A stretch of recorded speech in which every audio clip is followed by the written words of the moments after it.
Mari kita bersama-sama menuju pintu taubat Allah SWT. Dan jangan lupa di subscribe ya guys.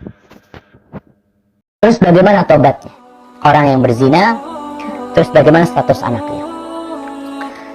Orang yang berzina,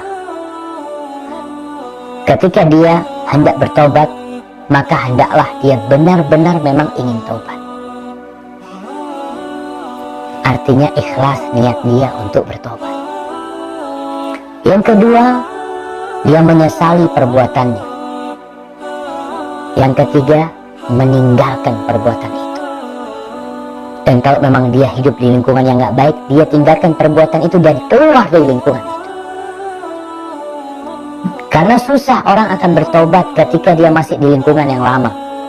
Sebagaimana kita tahu cerita yang membunuh 100 orang, 99 orang plus 1 ustadz yang dia bunuh. Apa yang harus dilakukan? Dia meninggalkan kampung. Kalau enggak, balik lagi nanti. Maka kadang-kadang harus hijrah dengan dirinya ketika benar-benar mau tobat. Kemudian berazam untuk tidak mengulanginya. Memperbanyak amal soleh, banyak istighfar. Terus dia perlu menumbuhkan di hatinya rasa takut. Karena ingat, dosa zina ini termasuk dosa besar yang pelakunya diancam hukuman yang begitu menjijikkan di dunia. Itu yang harus dia lakukan. Semoga Allah Jalla Jalaluh mengampuni dosa dia. Dan dia tidak perlu cerita sama orang. Dia pernah berzina gini, nggak perlu. Dia tutupin aibnya. Jangan dia bongkar aibnya. Dan jangan merasa, Ustaz Ana nggak tahan dengan dosa ini, Ustaz Ana butuh orang curhat. Curhat atas nama orang lain. Ketika mau curhat, Ustaz gimana Ustaz? Gimana kalau ada seorang berzina?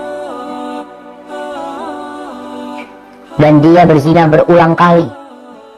Jangan mengatakan, Ustaz saya pernah berzina. Jangan, nggak perlu. Jadi nggak perlu pengakuan kepada Ustaz, apa nggak perlu.